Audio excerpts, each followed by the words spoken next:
আমরা টেক্সাসে একটা জিম খুঁজে পেয়েছি যেখানে মানুষকে অপ্রচলিত উপায়ে প্রশিক্ষণ দেওয়া হয়।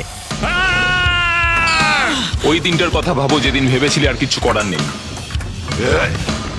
বো Jones, Shelby Estocado, Brandi Fields, Nafli Mendoza. Rain Chan. এটা 2009 এর কথা, যখন আমার 19 বছর বয়স ছিল।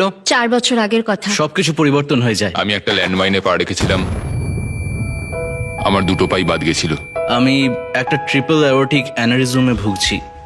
আমার একটা স্নোবোর্ডিং অ্যাক্সিডেন্ট হয়েছিল, তাতে আমার একটা T6 স্পাইনাল কর্ড ইনজুরি হয় আর আমার স্টারনাম ভাঙে। একটা বড় লাফ মারবো ডিসাইড করেছিলাম, অনেকটা বড় ছিল, আর ল্যান্ডিং এর সময় আমি ঠিক করে দেখতে পারিনি, পিঠ দিয়ে পড়ছিলাম আর মেরুদণ্ড ভেঙে গেছিল। একদিন আমার সৎ বাবার সাথে আমার একটু তর্কাতর্কি হয়। তখন আমরা সবাই আমাদের পিসির বাড়িতে ছিলাম।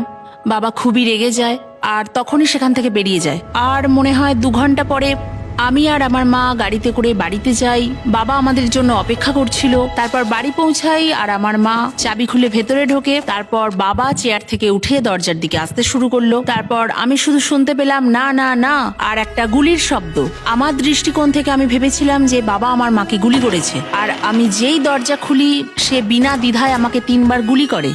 আর আমি সঙ্গে সঙ্গে প্যারালাইজড হয়ে যাই এবং তারপরে আমার আর কিছু মনে নেই। আমি শুধু কল্পনা করতে পারি এই ভয়ঙ্কর অনুভূতিটা, যে এটা তাদের বাকি জীবনের ওপরে কতটা গুরুত্বপূর্ণ প্রভাব ফেলবে। আমার যে মাইন্ড সেট আপ ছিল সেখানে আমি খুবই স্ট্রাগল করেছি। আমি একজন 21 বছর বয়সী আর্মি সোলজার ছিলাম, আর হঠাৎ একদিন জানতে পারলাম যে আমি নিজে হতে আর খেতেও পারছি না। আমার মানসিকতা খুব নেতিবাচক ছিল। সত্যি বলতে আমার এই জীবনের প্রতি ঘৃণা চলে এসেছিল। আমি খুব কেঁদেছিলাম এবং সেই দুর্ঘটনার কারণে আমাকে যে যন্ত্রণা সহ্য করতে হয়েছিল তার সাথে আমি লড়াই করছিলাম।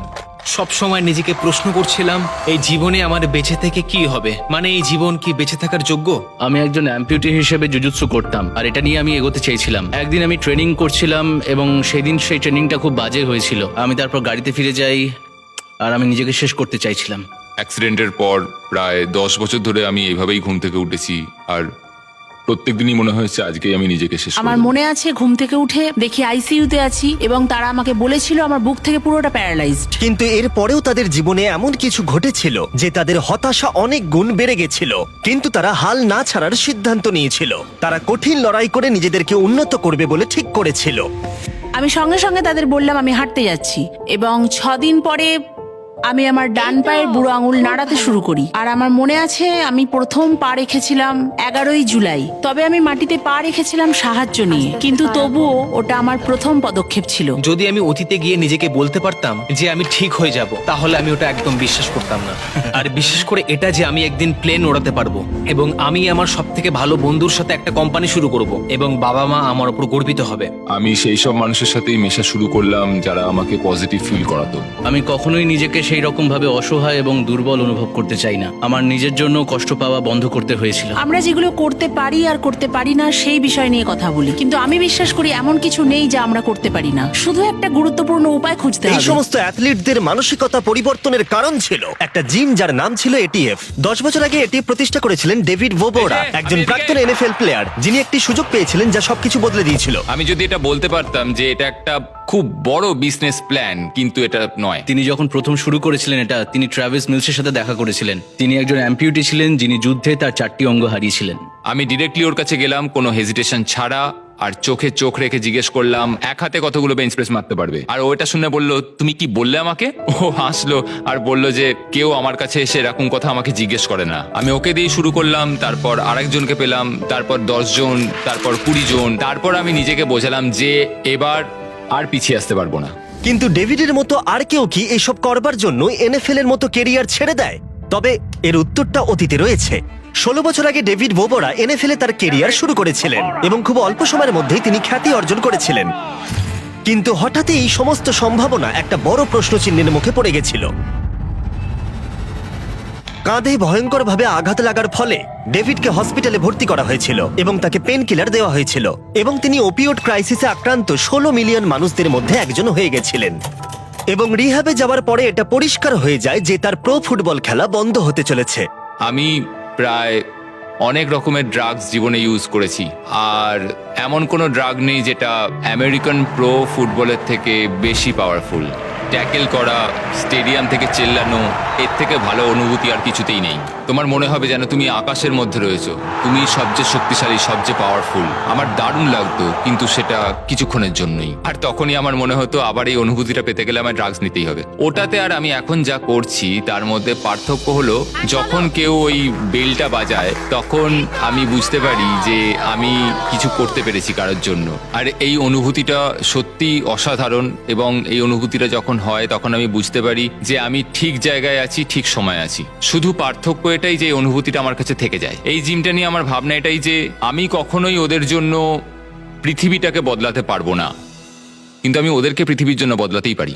তাই স্বাভাবিকভাবেই আমরা ডেভ এবং এটিএফ অ্যাথলিটদের সম্পর্কে জানতে আগ্রহী ছিলাম। তাই আমি ড্যান এবং ড্যারেনকে টেক্সাসে পাঠিয়েছিলাম কিভাবে বিস্ট ফিলান্থ্রপি সাহায্য করতে পারে। এটিএফ হলো শারীরিক অথবা আঘাতজনিত প্রতিবন্ধীদের জন্য একটা ফ্রি জিম। এখানকার বিশেষত্ব হলো তাদের সিস্টেম, যাকে তারা বলে সোয়েট ইকুইটি। এখানে সব থেকে বড় ব্যাপার, আমরা এখানে সবাই মিলে ওয়ার্কআউট করি এবং একসাথে ঘাম ঝরাই। আর এইভাবে তারা ওয়ার্কআউট করে। চলো চলো তাড়াতাড়ি তাড়াতাড়ি, কাম অন, তুমি পারবে।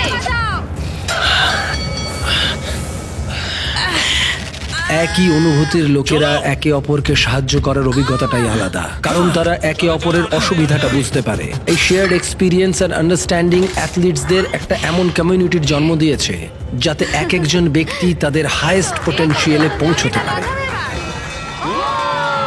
আমরা তখন বেল বাজাই যখন আমাদের নিজেদের পার্সোনাল পিয়ার হিট করি, মানে আমরা যেটা কখনো করতে পারবো না ভাবি, যখন সেটা করে ফেলি তখন বাজাই। আর সেই মুহূর্তটা সবাই সেলিব্রেট করে, আর সবাই তখন জিম করা বন্ধ করে ইয়ে করে চিয়ার আপ করে।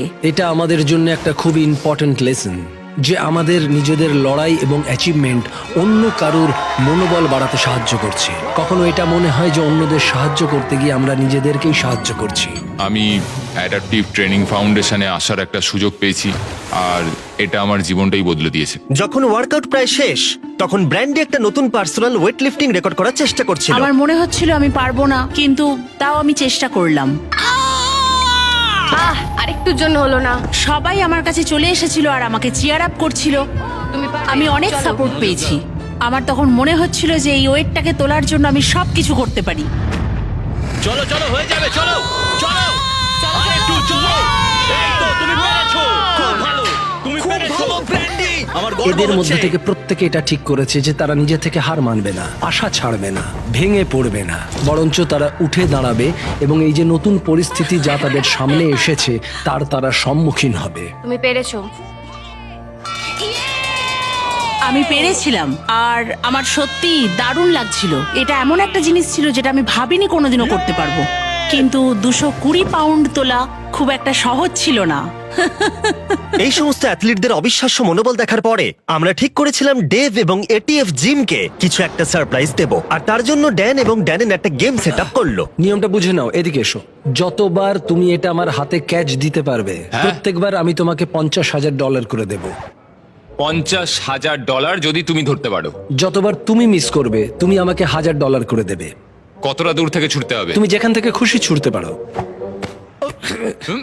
50,000। হ্যাঁ, ও জানতাম এরকম কিছু একটা হবে।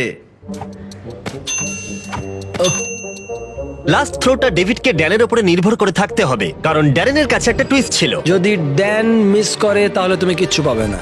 ড্যান কি এই প্রেশারটা সামলাতে পারবে সেটা তোমরা নিজেরাই দেখে নাও। কিন্তু ডেভ এটিএফ-এর জন্য $2.5 লাখ পাচ্ছে কিনা সেটা দেখবার আগে আমি আমাদের পার্টনার স্ট্যান্ড টুগেদারকে একটা ম্যাসিভ শাউট আউট দিতে চাই। স্ট্যান্ড টুগেদার কিছু সময়ের জন্যই অসাধারণ কাজটাকে সমর্থন করেছিল, এবং যখন তারা জানতে পারলো আমরা এটিএফ-এর জন্য কাজ করছি তখন তারা ডোনেশনের পরিমাণটা অনেকটা বাড়িয়ে দিয়েছিল। বিস্ট ফিলান্থ্রপির মতো স্ট্যান্ড টুগেদারও বিশ্বাস করে যে মানুষ নিজের ক্ষমতাকে অনেকটাই বাড়িয়ে তুলতে পারে নিজের প্রতি বিশ্বাস থাকলে, এবং ডেভ এটা দেখিয়েছে যে মানুষের প্রতি ভরসা এবং ভালোবাসা থাকলে মানুষ অনেক কিছুই করতে পারে। আবার ভিডিওতে ফিরে আসা যাক।